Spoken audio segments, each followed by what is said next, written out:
أعوذ بالله من الشيطان الرجيم بسم الله الرحمن الرحيم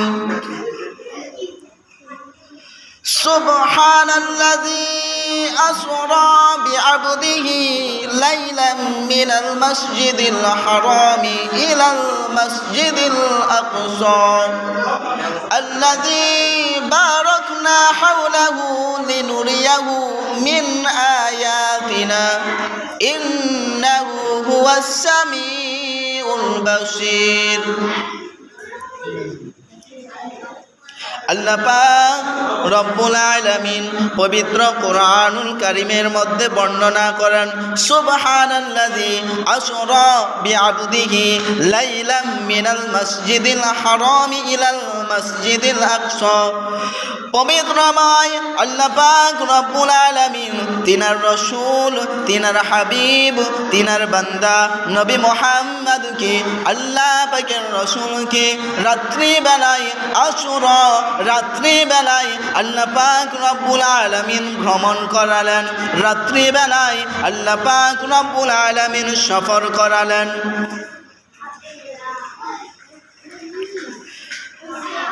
মিনাল মসজিদিল হারামি ইলাল মসজিদিল আকসা, মসজিদুল হারাম থেকে আল্লাহ পাকের নবী আল্লাহ পাকের হাবিব মসজিদুল আকসায় গেলেন। মসজিদুল আকসার অনুষ্ঠানাবলী শেষ হলে আল্লাহ পাকের নবী মসজিদুল আকসার অনুষ্ঠানাবলী শেষ হলে আল্লাহ পাকের নবীর জন্য আল্লাহ পাকের হাবিবের জন্য বোরাক নিয়ে আসা হয়। রাসূলুল্লাহ সাল্লাল্লাহু আলাইহি ওয়াসাল্লাম বোরাকের উপরে আরোহণ করেন, ঊর্ধ্ব আসমানে আরোহণ করেন। বোরাক আল্লাহ পাকের রাসূলকে নিয়ে ঊর্ধ্ব আসমানে আরোহণ করেন। আল্লাহ পাকের রাসূলের জন্য ঊর্ধ্ব আকাশে আরোহণের সিঁড়ি নিয়ে আসা হলো। রাসূলুল্লাহ সাল্লাল্লাহু আলাইহি ওয়াসাল্লাম ঊর্ধ্ব আকাশে আসমানে আরোহণের সিঁড়ির উপরে আরোহণ করলেন। সিঁড়ির উপর উঠলেন, আল্লাহ পাকের রাসূল বোরাকের উপরে উঠলেন। রাসূলুল্লাহ সাল্লাল্লাহু আলাইহি ওয়াসাল্লাম বোরাকের উপরে বোরাকের পিঠে চড়ে আল্লাহ পাকের রাসূল আল্লাহ পাকের হাবিব আল্লাহ পাকের সঙ্গে সাক্ষাতের জন্য আল্লাহ পাকের সঙ্গে দিদার করার জন্য আল্লাহ পাকের রাসূল আরশে আজিমে যাওয়ার জন্য আরোহণ করলেন। রাসূলুল্লাহ সাল্লাল্লাহু আলাইহি ওয়াসাল্লামকে প্রথম আসমানে নিয়ে যাওয়া হয়। আল্লাহ পাকের নবী আল্লাহ পাকের হাবিবের কাছে প্রথম আসমানে নিয়ে যাওয়ার আগে রাসূলুল্লাহ সাল্লাল্লাহু আলাইহি ওয়াসাল্লামের কাছে তিনটি পাত্র নিয়ে আসা হয়। তিনটি পাত্রে একটিতে পানি রাখা হয়, আরেকটি পাত্রে আল্লাহ পাকের রাসূলের জন্য দুধ নিয়ে আসা হয়, আরেকটি পাত্রে মদ নিয়ে আসা হয়, আরেকটি পাত্রে মদ নিয়ে আসা হয়। রাসূলুল্লাহ সাল্লাল্লাহু আলাইহি ওয়াসাল্লামকে বলা হয় আল্লাহ পাকের নবী আল্লাহ পাকের হাবিব এই তিনটি পাত্র আপনার জন্য রাখা রয়েছে, এই তিনটি জিনিস আপনার জন্য রাখা রয়েছে। আপনি যদি এই পানিটা পান করেন, এই পানি পান করলে আপনিও ডুববেন, আপনিও ডুববেন, আপনার উম্মাতানিও ডুববে। আপনি যদি এই মদের পাত্রটা গ্রহণ করেন, এই মদের পাত্র গ্রহণ করলে আপনিও বিপদগামী হবেন, আপনিও পথভ্রষ্ট হবেন, আপনার উম্মাতানিও পথভ্রষ্ট হবে। আর আপনি যদি এই দুধের পাত্রটা গ্রহণ করেন, আপনি যদি এই দুধের পাত্রটা গ্রহণ করেন, দুধ পান করলে আপনিও হেদায়াত প্রাপ্ত হবেন, আপনিও হেদায়াত লাভ করবেন, আপনার উম্মাতানিও হেদায়াত লাভ করবে। আল্লাহ পাকের রাসূল সাল্লাল্লাহু আলাইহি ওয়াসাল্লাম দুধের পাত্রটা নিলেন।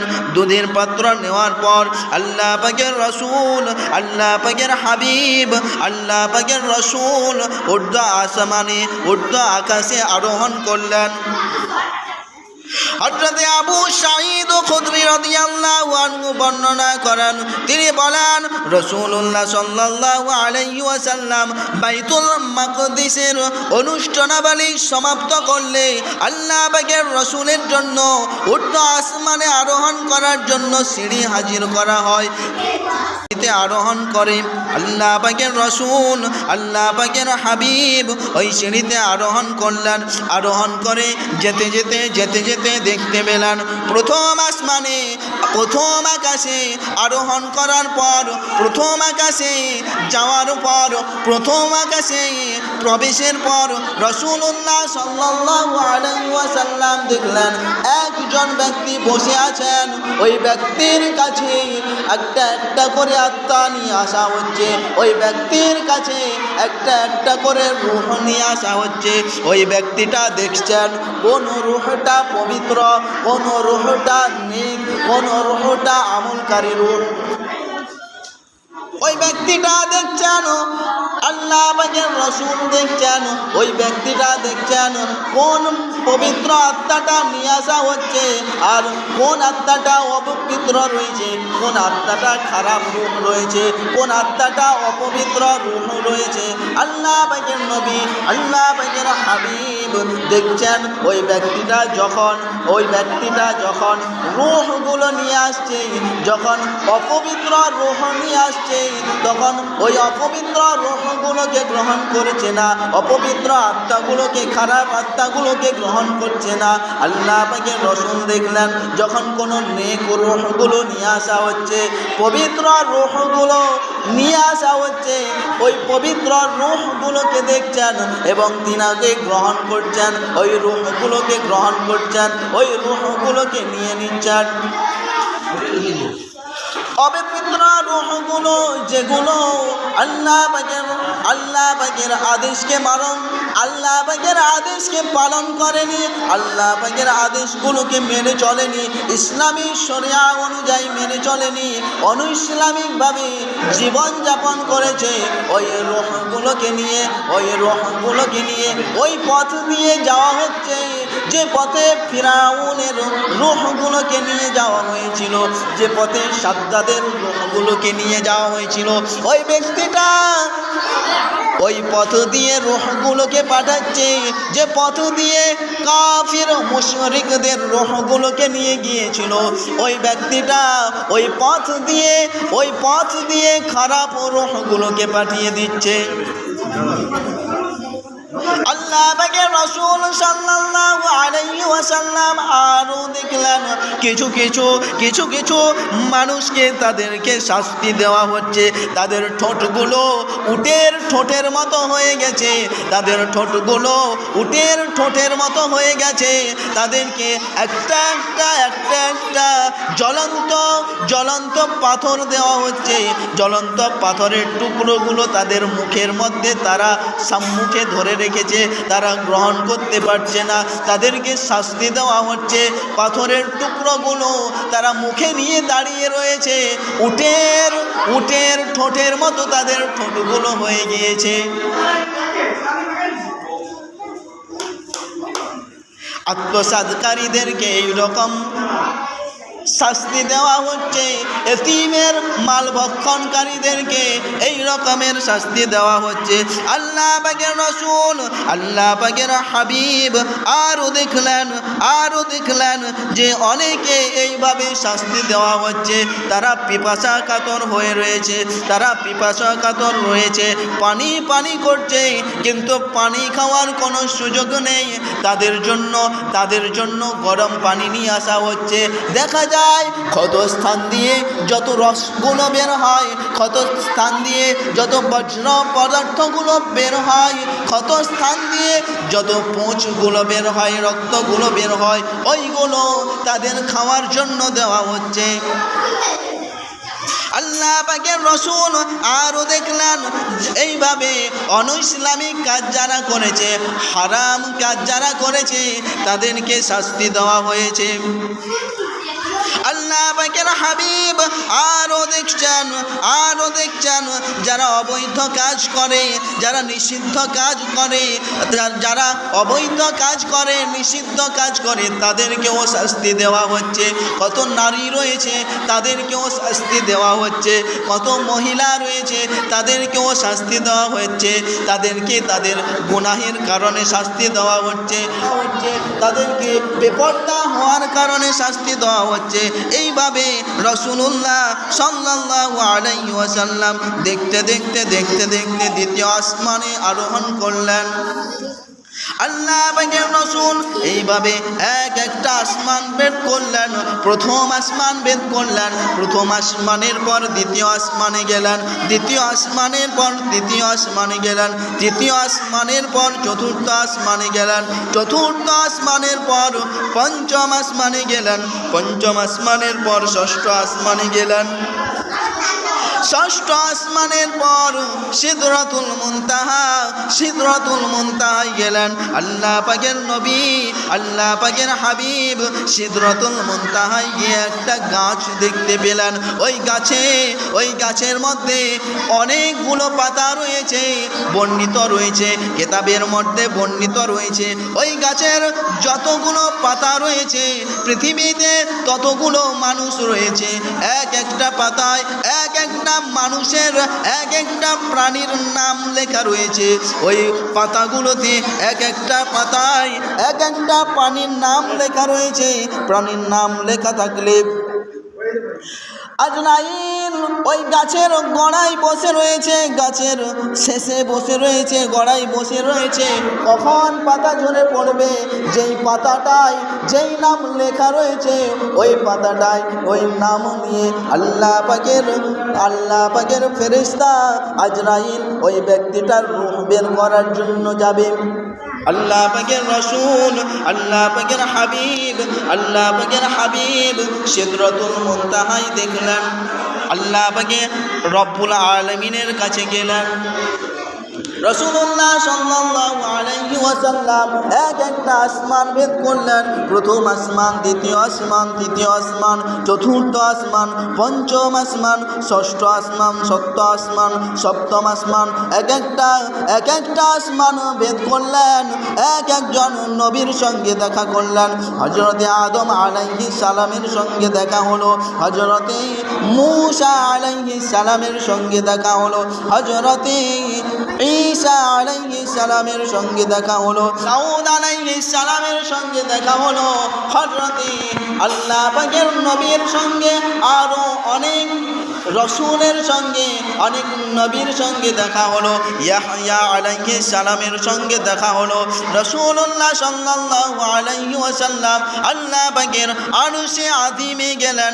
আল্লাহ পাকের আরশে আযিমে গেলে আল্লাহ পাক রব্বুল আলামিন নামাজ পুরস্কার স্বরূপ দিলেন, নামাজ উপহার স্বরূপ দিলেন। রাসূলুল্লাহ সাল্লাল্লাহু আলাইহি ওয়াসাল্লামকে আল্লাহ পাক রব্বুল আলামিন 50 ওয়াক্ত নামাজ দিলে রাসূলুল্লাহ সাল্লাল্লাহু আলাইহি ওয়াসাল্লাম আরশে আজিম থেকে বেরিয়ে এসেছেন।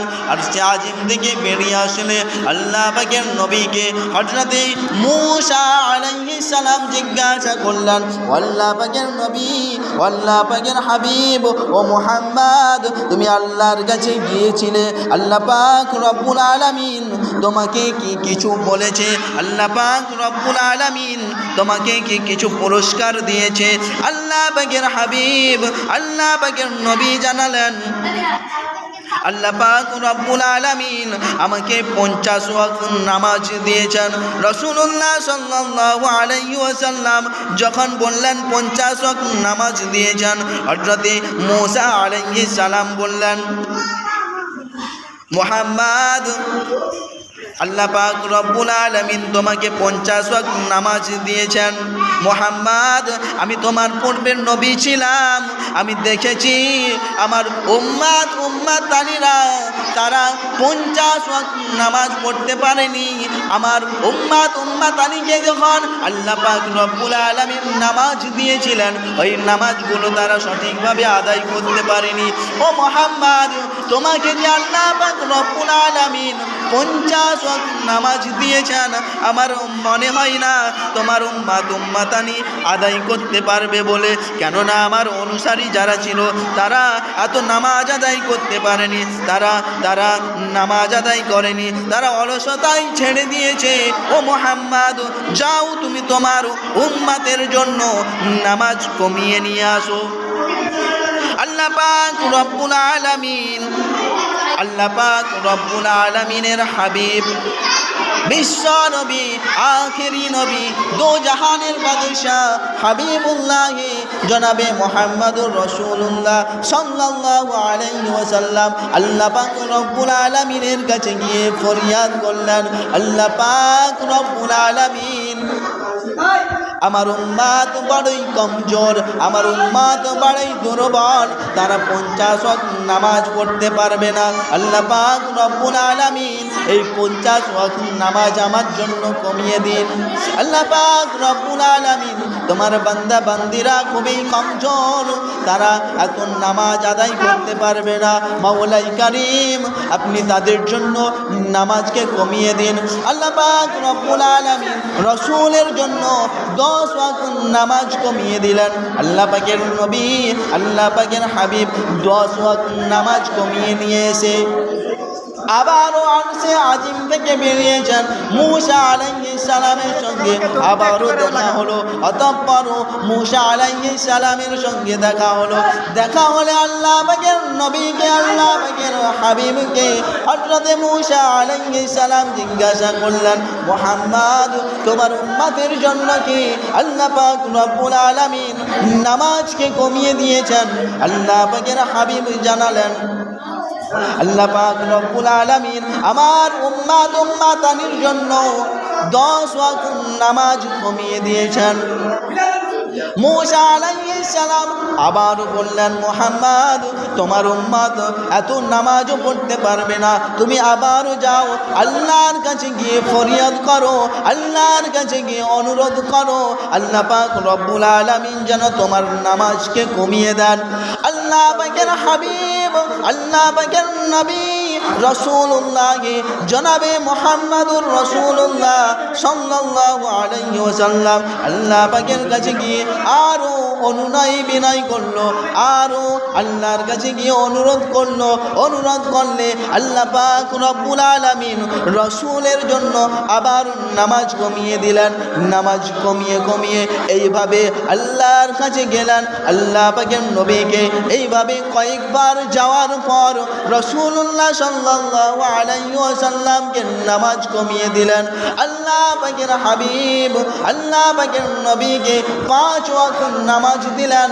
শেষমেশ 5 ওয়াক্ত নামাজ নিয়ে আল্লাহ পাকের রাসূল বেরিয়েছেন, আরশে আজিম থেকে আসছেন।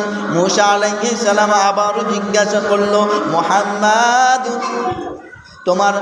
তোমার নামাজ কত ওয়াক্ত করে দিয়েছে আল্লাহ পাক রব্বুল আলামিন? আল্লাহ পাকের হাবিব জানান, আল্লাহ পাক রব্বুল আলামিন 5 ওয়াক্ত নামাজ করে দিয়েছেন। রাসূলুল্লাহ সাল্লাল্লাহু আলাইহি ওয়াসাল্লাম যখন 5 ওয়াক্ত বললেন, মূসা আলাইহিস সালাম আরো বললেন, মুহাম্মদ, যাও তুমি গিয়ে আরো কমিয়ে নিয়ে আসো।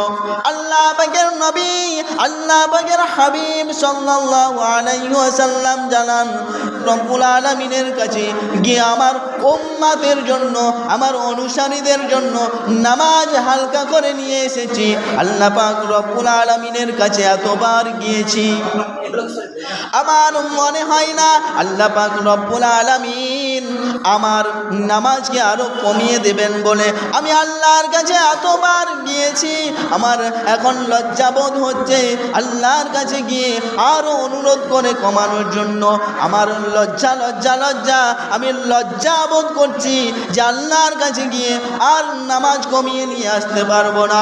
আল্লাহ পাক রব্বুল আলামিন আমাকে ঘোষণা করে দিয়েছে, সমস্ত মানুষের জন্য ঘোষণা করে দিয়েছে, যদি কোনো ব্যক্তি 5 ওয়াক্ত নামাজ পড়ে আল্লাহ পাক রব্বুল আলামিন তার জন্য 50 ওয়াক্ত নামাজের সওয়াব দেবেন। একটু জোরে জোরে বলবেন সুবহানাল্লাহ। আর একটু জোরে জোরে বলবে না সুবহানাল্লাহ? নারায়ে তাকবীর, নারায়ে তাকবীর। বিশ্বনবী জিন্দাবাদ, বিশ্বনবী জিন্দাবাদ, নারায়ে তাকবীর।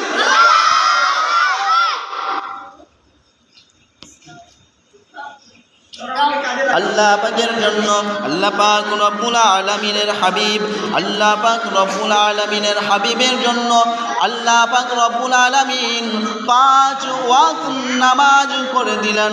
রাসূলুল্লাহ সাল্লাল্লাহু আলাইহি ওয়াসাল্লাম 5 ওয়াক্ত নামাজ নিয়ে এসে মানুষের নিকট বর্ণনা করছেন আল্লাহ পাক রব্বুল আলামিন সকালের জন্য 5 ওয়াক্ত, দিনে রাতে 5 ওয়াক্ত নামাজ ফরজ করেছেন। আল্লাহ পাক রব্বুল আলামিন 5 ওয়াক্ত নামাজ বর্ণনা করেছেন। আল্লাহ পাক রব্বুল আলামিন আমাদেরকে 5 ওয়াক্ত নামাজ পড়ার কথা বলেছেন। আমি মেরাজ গমন করেছিলাম, আমি রাত্রিকালীন সফর করেছিলাম। আল্লাহ পাক রব্বুল আলামিন 5 ওয়াক্ত নামাজ দিয়েছেন। যারা কাফির ও মুশরিকরা ছিল, কাফির ও মুশরিকরা বিশ্ব নবীকে, আখেরি নবীকে, হাবিবুল্লাহি জনাবে মুহাম্মদুর রাসূলুল্লাহকে তারা অবিশ্বাস করতে লাগলো। কেমন করে হয়? এটা হতে পারে না। মুহাম্মদ এই রাত্রিবেলার সিরিয়ার এক প্রান্ত থেকে অপর প্রান্তরে সে কেমন ভাবে গেল? মুহাম্মদ সিরিয়ার এক প্রান্ত থেকে অপর প্রান্তরে এই রাত্রিবেলায় কি করে গেল? যখন কাফিলাগুলো যায়, যখন কাফিলাগুলো তারা একত্রিতভাবে যায়, তারা এত লম্বা পথ পাড়ি দেয় কিন্তু এত তাড়াতাড়ি যেতে পারে না। মুহাম্মদ কেমনভাবে এই বাইতুল মাকদিস থেকে মসজিদুল আকসায় গেল, মসজিদুল আকসা থেকে আবার আরশে আজিমে এতগুলো আসমান ভেদ করলো, এতগুলো আসমান ভেদ করে সেখানেও গেল। সেখানে গিয়ে সেখানে আল্লাহর সঙ্গে কথোপকথন করলো, তারপরে আবার ফিরে আসলো। এতটা লম্বা পথ মুহাম্মদ কি করে পারে এত দূর যেতে? তোমরা কি বিশ্বাস করো? কাফের ও মুশরিকরা রাসূলুল্লাহ সাল্লাল্লাহু আলাইহি ওয়াসাল্লামের বিরোধিতা করতে লাগলো। না না না, মুহাম্মদ মনে হচ্ছে কোনো অহেতুক কথা বলছে, মুহাম্মদ সব বেফালতু কথা বলছে। মুহাম্মাদের কথার উপর বিশ্বাস করা যাবে না। কেননা আমরা কাফিলা সহ একে একে মক্কা থেকে মদিনায় যাই, কত সময় লাগে। আমরা একে একে সিরিয়ায় গমন করি, কত সময় লাগে। আল্লাহ পাকের নবীর সাহাবী হযরত আবু বকর রাদিয়াল্লাহু আনহুকে এই কথা বলা হলো, আবু বকর তুমি কি বিশ্বাস করো? তুমি কি বিশ্বাস করো? তোমরা কি বিশ্বাস করো? সবাই মিলে বলল, আবু বকর মুহাম্মদ নাকি বলছে সে এক রাত্রিতে মসজিদুল হারাম থেকে মসজিদুল আকসায় গিয়েছে। সেখান থেকে মসজিদুল আকসার অনুষ্ঠানাবলী শেষ হলো, বাইতুল মাকদিসের অনুষ্ঠানাবলী শেষ হলো। সেখান থেকে একটা আসমান ভেদ করে, 7টা আসমান ভেদ করে সিদরাতুল মুনতাহায় গিয়েছে। সেখান থেকে আবার নাকি আল্লাহ পাকের আরশে আযিমে গিয়েছে। সেখান থেকে আল্লাহর কাছে গিয়ে কথোপকথন করেছেন, নামাজ নিয়ে এসেছে। মসজিদে বসে সবাই নাকি একথাই বলছে, মুহাম্মদ সঠিক কথা বলছে না, মুহাম্মদ সঠিক কথা বলছে না, মুহাম্মদ এসব কি কথা বলছে। অনেকেই রাসূলুল্লাহ সাল্লাল্লাহু আলাইহি ওয়াসাল্লামের ওপর যে বিশ্বাস করেছিল, কাফির মুশরিকরা রাসূলের বিরোধিতা করার জন্য তারা লেগে পড়লো। তারা বিভিন্ন ধরনের কথা বলতে লাগলো। তোমরা কি আশ্চর্য হচ্ছ না মুহাম্মাদের কথার প্রতি? সে কি এমন দেখলো, সে কি এমন বলছে যেগুলো আশ্চর্যজনক কথা? তোমরা কি এ কথার উপর বিশ্বাস করো? সকলেই বলল, না না, আমরা বিশ্বাস করি না। আবু বকর, তুমি আমাকে বলো মুহাম্মদ এসব কি কথা বলছে? তার কাছে নাকি কি ওহী আসে? তার কাছে ওহী এসে নাকি আসমান থেকে পৃথিবী পর্যন্ত এক মুহূর্তের মধ্যে ওই ওহী সব কিছু তাকে বর্ণনা করে দিয়ে যায়। ওই ওহী নাকি তাকে নিয়ে যায়, ওই ওহী নাকি তার মাধ্যমে সব কিছু বলে। হযরত আবু বকর রাদিয়াল্লাহু আনহু বললেন, তোমরা কেন বিশ্বাস করছো না? তিনি হলেন আল্লাহ পাকের নবী, তিনি হলেন আল্লাহ পাকের হাবিব, তিনি হলেন রাসূলুল্লাহ। আল্লাহ পাক রব্বুল আলামিন তিনাকে প্রেরিত দূত করে পাঠিয়েছেন, তিনাকে রাসূল করে পাঠিয়েছেন, তিনাকে হাবিব করে পাঠিয়েছেন। তোমরা কেন মুহাম্মাদের কথার উপর বিশ্বাস করছো না? আল্লাহ পাকের নবীর সাহাবী হযরত আবু বকর রাদিয়াল্লাহু আনহু রাসূলুল্লাহ সাল্লাল্লাহু আলাইহি ওয়াসাল্লামের কাছে গেলেন।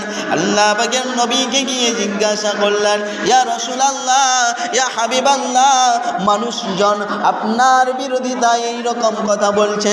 ইয়া রাসূলুল্লাহ, ইয়া হাবিবাল্লাহ, আমি জানি আপনি কোনো অহেতুক কথা বলবেন না, আমি জানি, আমি আপনার কথার উপর বিশ্বাস করি। ইয়া রাসূলুল্লাহ, ইয়া হাবিবাল্লাহ, আপনি তো বাইতুল মাকদিসে গিয়েছেন। ইয়া রাসূলুল্লাহ, ইয়া হাবিবাল্লাহ, আমিও বাইতুল মাকদিসে গিয়েছি, আমাকে বাইতুল মাকদিসের বর্ণনা করুন। বাইতুল মাকদিস কেমন ভাবে দেখতে? বাইতুল মাকদিসে কি কি রয়েছে? আল্লাহ পাকের হাবিব, আল্লাহ পাকের নবী জানান, আল্লাহ পাকের হাবিব জানান। আল্লাহ পাকের ফেরেশতা আমার সম্মুখে ওই বাইতুল মাকদিসের দৃশ্যগুলো তুলে ধরলো। আমার বাইতুল মাকদিসের দৃশ্যগুলো ফুটে আসলো, আমার মনে আসলো। আমি আবু বকরকে জানালাম। আল্লাহ পাকের নবী যখন বাইতুল মাকদিসের ঘটনাগুলো, বাইতুল মাকদিসের দৃশ্যগুলো, বাইতুল মাকদিসের ঠিকানাগুলো, বাইতুল মাকদিসের বর্ণনাগুলো হযরত আবু বকর রাদিয়াল্লাহু আনহুকে বললেন। আবু বকর রাদিয়াল্লাহু আনহু তিনি দেখলেন রাসূলুল্লাহ সাল্লাল্লাহু আলাইহি ওয়াসাল্লাম যে কথাগুলো বলছেন সবগুলো কথা তিনার দেখা দৃশ্যের সঙ্গে মিলে যাচ্ছে। তিনি বাইতুল মাকদিসে গিয়ে যে সব বিষয়গুলো দেখছিলেন, যে সব জিনিসগুলো দেখছিলেন, বাইতুল মাকদিসের বর্ণনা যেভাবে রাসূলুল্লাহ সাল্লাল্লাহু আলাইহি ওয়াসাল্লাম দিচ্ছেন, সেইভাবে সঠিকই বর্ণনা দিচ্ছেন, সেইভাবে আবু বকর রাদিয়াল্লাহু আনহু দেখেছেন। যখন এই রকম বর্ণনাগুলো শুনলেন, আল্লাহ পাকের রাসূলের প্রতি আগেও হযরতে আবু বকরের বিশ্বাস ছিল। রাসূলুল্লাহ সাল্লাল্লাহু আলাইহি ওয়াসাল্লাম মিরাজ গমন করেছেন, রাত্রিকালীন সফর করেছেন, মিরাজের প্রতি তিনার বিশ্বাস ছিল। এবং পরবর্তীতেও তিনি বললেন, ইয়া রাসূলুল্লাহ, ইয়া হাবিবাল্লাহ, আমি আপনার কথার উপর বিশ্বাস করেছি, আমি ঈমান আনয়ন করেছি, আমি আপনি যে সত্য বলেছেন তার উপর প্রতিষ্ঠিত থাকব। আল্লাহ পাকের নবী, আল্লাহ পাকের হাবিব সাল্লাল্লাহু আলাইহি ওয়াসাল্লাম যখন এই রকম কথা হযরত আবু বকর রাদিয়াল্লাহু আনহুর মুখ থেকে শুনলেন, রাসূলুল্লাহ সাল্লাল্লাহু আলাইহি ওয়াসাল্লাম আল্লাহ পাকের নবী নূরে মুজাসসাম, শাফিউল মুযনাবিন, রাহমাতুল লিল আলামিন, হাবিবুল্লাহ জনাবে মুহাম্মদুর রাসূলুল্লাহ সাল্লাল্লাহু আলাইহি ওয়াসাল্লামকে আবু বকরকে বিশ্ব নবী বললেন, আবু বকর, তুমি আজকের থেকে সিদ্দিক, তুমি আজকের থেকে সত্যবাদী। আবু বকর সিদ্দিক, তুমি আজকের থেকে সত্যবাদী। আল্লাহ পাকের রাসূল, আল্লাহ পাকের হাবিব সাল্লাল্লাহু আলাইহি ওয়াসাল্লাম আবু বকর রাদিয়াল্লাহু আনহুকে সিদ্দিক, সত্যবাদী উপহার দিলেন, সত্যবাদী একটা লকাব দিয়ে দিলেন, সত্যবাদী উপনাম দিলেন, সত্যবাদী উপাধি দিয়ে দিলেন। ও নওজওয়ানেরা, ও জওয়ান যুবকেরা, আল্লাহ পাকের বান্দা বান্দিরা, ও নবী পাকের উম্মত উম্মতানিরা, দয়ার নবী, মায়ার নবী মেরাজ গমন করেছেন। মেরাজ গমন করার পর আমাদের জন্য 5 ওয়াক্ত নামাজ আল্লাহ পাক রব্বুল আলামিন উপহার দিয়েছেন। এই 5 ওয়াক্ত নামাজ পড়লে আল্লাহ পাক রব্বুল আলামিন 50 ওয়াক্ত নামাজের সওয়াব দেবেন। আমরা যদি এই দুনিয়া থেকে 5 ওয়াক্ত নামাজ আদায় করে যাই, আল্লাহ পাকের হুকুমগুলোকে আদায় করে যায়, আল্লাহ পাকের আহকামগুলোকে আদায় করে যায়, আল্লাহ যখন কাল কিয়ামতের দিবসে আমাদেরকে তুলবেন, আমাদের যখন মৃত্যুবরণ হবে, আমাদের মৃত্যুর সময় আজরাইল আসবে রূহ বের করে নিয়ে যাওয়ার জন্য।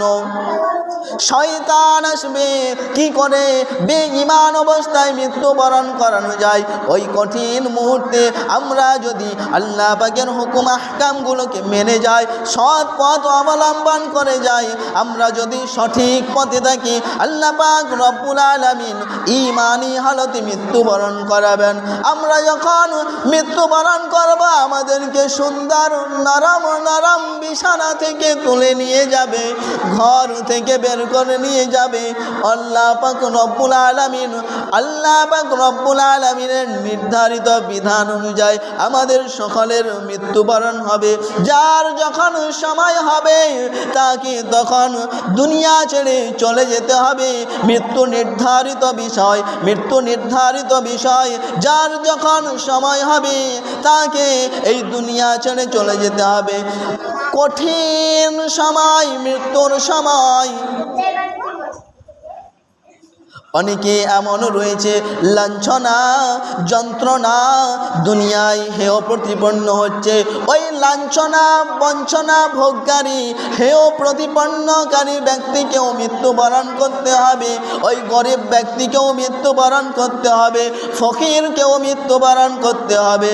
আর যারা সৎভাবে উপার্জন করে তাদেরকেও মৃত্যুবরণ করতে হবে। হেদায়াত প্রাপ্তও মৃত্যুবরণ করবে, কাফির মুশরিকরাও মৃত্যুবরণ করবে, পথভ্রষ্ট পথে পরিচালনাকারী ব্যক্তিও মৃত্যুবরণ করবে, অনৈসলামিক পথে পরিচালনাকারীও মৃত্যুবরণ করবে, সুখ সমৃদ্ধ আরাম আয়েশে বসবাসকারীরাও মৃত্যুবরণ করবে।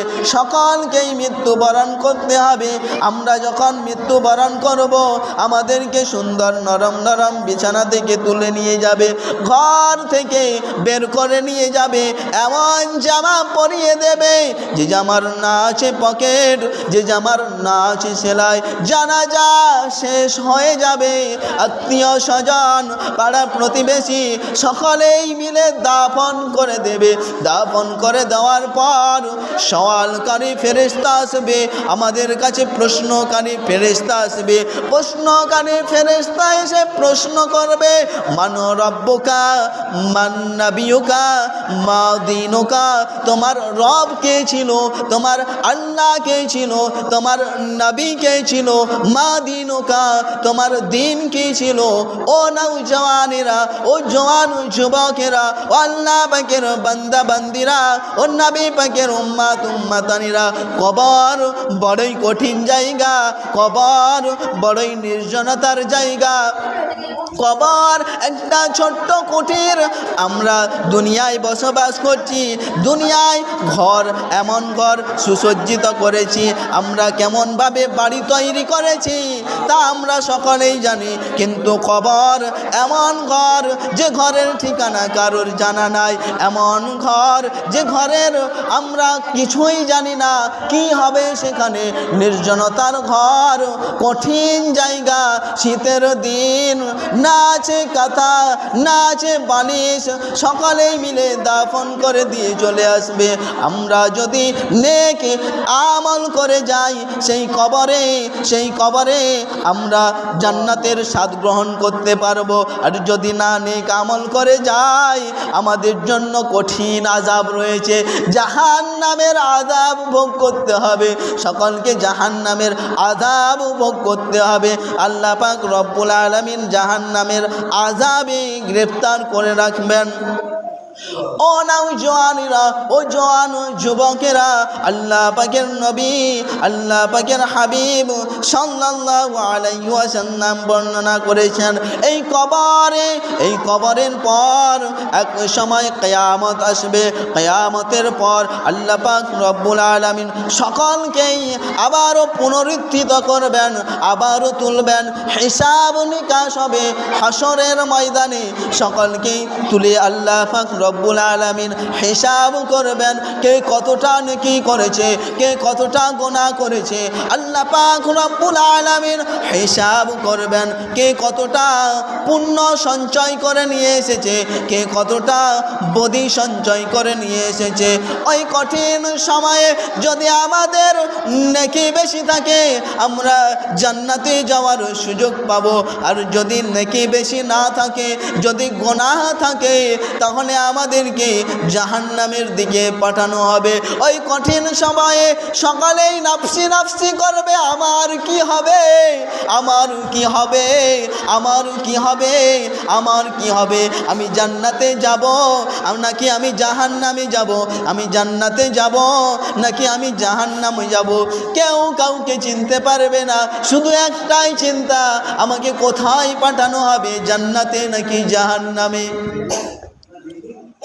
ওই কঠিন সময়ে যদি আমরা জাহান্নামী হয়ে যাই, আল্লাহ পাকের হাবিব সাল্লাল্লাহু আলাইহি ওয়াসাল্লাম বর্ণনা করেছেন, আল্লাহ পাকের হাবিব বর্ণনা করেছেন, ওখানেই শুধুমাত্র কেবলমাত্র আল্লাহ পাকের হাবিব ছাড়া আর কেউ সুপারিশ করতে পারবে না। আমরা দুনিয়াতে রয়েছি, আমরা যখন দুনিয়ায় কাজকর্ম করি, আমরা সঞ্চয় করতে পারবো নেকিগুলো, আমরা গুনাহগুলো থেকে বিরত থাকতে পারবো। কিন্তু কাল কিয়ামতের দিবসে যখন গুনাহগার হয়ে যাব, যখন গুনাহগার বলে দেওয়া হবে, তারপরে আর কিছুই করার থাকবে না। আমরা যদি দুনিয়া থেকে গুনাহ মুক্ত হয়ে যায়, পাপ মুক্ত হয়ে যায়, পাপ রাশিকে মোচন করে যায়, তাহলে আমরা সেখানেও নাজাত পেয়ে যাব, আমরা মুক্তি পাবো। আর যদি না পাপ মুক্ত হয়ে যায়, তখন আমাদের জন্য কঠিন আযাব থাকবে। আল্লাহ পাকের হাবিব সাল্লাল্লাহু আলাইহি ওয়াসাল্লাম বর্ণনা করেছেন, ওই কঠিন মুহূর্তে যখন সকালে জাহান্নামী হয়ে যাবে, সকালে নফসি নফসি করবে, আমার কি হবে, আমার কি হবে। ওই কঠিন মুহূর্তে কেবলমাত্র আল্লাহ পাকের রাসূলের শাফাআত যদি কারণ নসিব হয়, আল্লাহ পাকের হাবিব সাল্লাল্লাহু আলাইহি ওয়াসাল্লাম যদি শাফাআত করেন, তাহলে জাহান্নাম থেকে সে জান্নাতে যেতে পারবে। তাই সকলকে আমাদেরকে রসুলের আহকামগুলো, আল্লাহ পাকের হুকুম আহকামগুলো, আল্লাহ পাক রব্বুল আলামিন যেগুলো আদেশ দিয়েছেন সেগুলো আমাদেরকে পালন করে চলতে হবে। আল্লাহ পাক রব্বুল আলামিন, আল্লাহ পাকের হাবিব যেগুলো নিষেধ করেছেন সেগুলোকে আমাদেরকে পরিত্যাগ করে চলতে হবে। আল্লাহ পাক রব্বুল আলামিন যেন আমাদের আল্লাহর রসুলের আদেশগুলো পালন করে চলার তৌফিক দেন। সকালে বলুন আমিন, আর একটু জোরে জোরে বলবে না আমিন। আল্লাহ পাক রব্বুল আলামিন যেন তিনার রসুলের, তিনার হাবিবের নিষেধগুলোকে পরিত্যাগ করে চলার তৌফিক দেন। সকলে বলো আল্লাহুম্মা আমিন। হাসবি রব্বি জাল্লাল্লাহ, মাফি কলবি গায়রুল্লাহ, নূর মুহাম্মদ সাল্লাল্লাহ, লা ইলাহা ইল্লাল্লাহ, লা ইলাহা ইল্লাল্লাহ।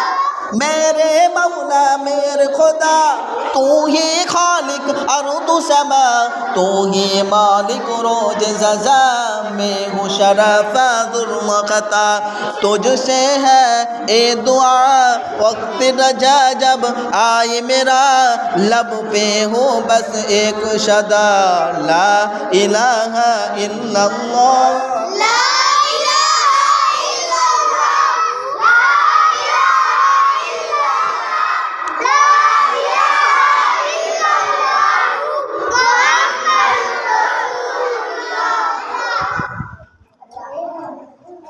दीन मिला ईमान मिला, पढ़ने के लिए कुरान मिला, जो कुछ देने का था दिलवा दिया, सब कुछ कमले वाले ने ला इलाहा इल्लल्लाह।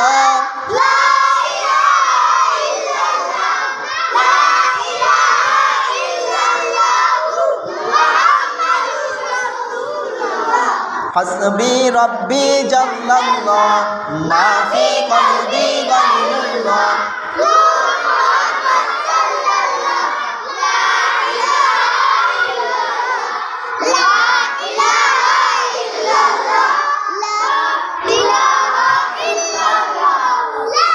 मुहम्मदुर रसूलुल्लाह, ला मौजूदा इल्लल्लाह, ला मक़सूदा इल्लल्लाह, ला महबूबा इल्लल्लाह, ला इलाहा इल्लल्लाह, ला इलाहा इल्लल्लाह।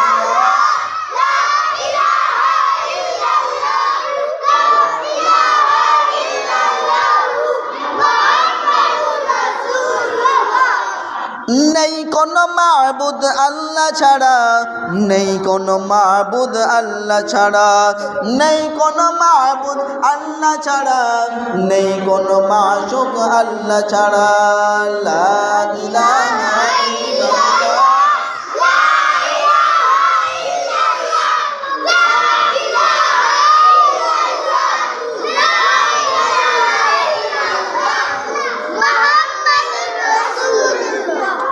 हस्बी रब्बी जल्लल्लाह, मा फी क़ल्बी गैरुल्लाह।